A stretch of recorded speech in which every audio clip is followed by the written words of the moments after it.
মার্কিন president Donald Trump যুক্তরাষ্ট্রের জন্য একটি নতুন উচ্চ গতিসম্পন্ন ক্ষেপণাস্ত্র প্রতিরক্ষা ব্যবস্থা গড়ার ঘোষণা দিয়েছেন। গোল্ডেন ডোম নামে পরিচিত এই প্রকল্পের প্রাথমিক বাজেট নির্ধারণ করা হয়েছে $25 বিলিয়ন।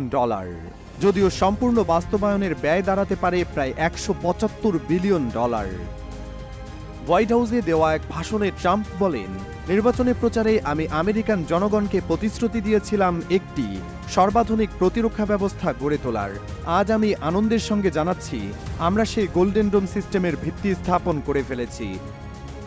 ট্রাম্পের ভাষ্যমতে এই প্রতিরক্ষা ব্যবস্থায় একবার সম্পূর্ণভাবে গড়ে উঠলে এটি শুধু পৃথিবীর যে কোনো জায়গা থেকেই নয়, মহাকাশ থেকেও ছোড়া ক্ষেপণাস্ত্র ঠেকাতে সক্ষম হবে। তিনি এটিকে যুক্তরাষ্ট্রের নিরাপত্তা এবং ভবিষ্যৎ অস্তিত্ব রক্ষার জন্য অত্যন্ত গুরুত্বপূর্ণ বলে মনে করেন। এই উচ্চাভিলাষী প্রকল্পের নেতৃত্ব দেবেন ইউএস স্পেস ফোর্সের জেনারেল মাইকেল গুটলাইন। ট্রাম্প জানান, কানাডাও এই প্রতিরক্ষা কাঠামোর অংশ হতে আগ্রহ প্রকাশ করেছে, যেহেতু তাদের নিরাপত্তাটাও এটির সঙ্গে ওতপ্রোতভাবে জড়িত।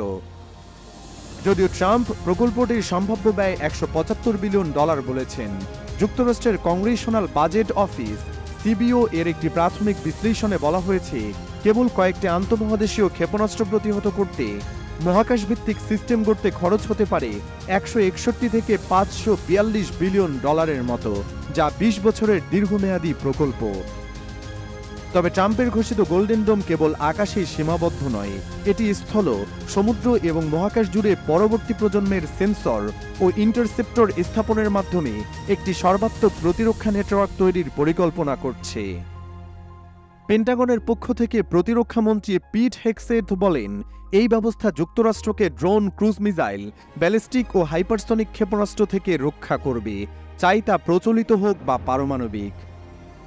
গোল্ডেন ডোম নামটি ইসরায়েলের আয়রন ডোম প্রতিরক্ষা ব্যবস্থার অনুপ্রেরণায় নেওয়া হয়েছে, যা 2011 সাল থেকে ছোট পাল্লার রকেট প্রতিহত করতে ব্যবহৃত হয়ে আসছে। তবে যুক্তরাষ্ট্রের জন্য চ্যালেঞ্জ ভিন্নতর।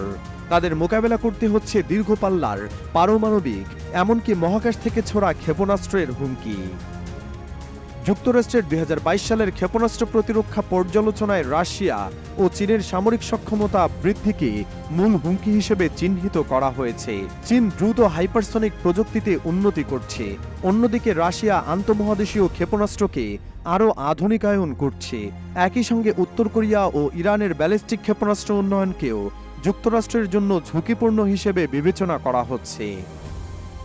এই মাসের শুরুতে রাশিয়া ও চীন উভয় গোল্ডেন ডোম প্রকল্পকে চরমভাবে অস্থিতিশীল বলে আখ্যা দেয়। তাদের মতে এই প্রকল্প মহাকাশকে যুদ্ধক্ষেত্রে পরিণত করতে পারে।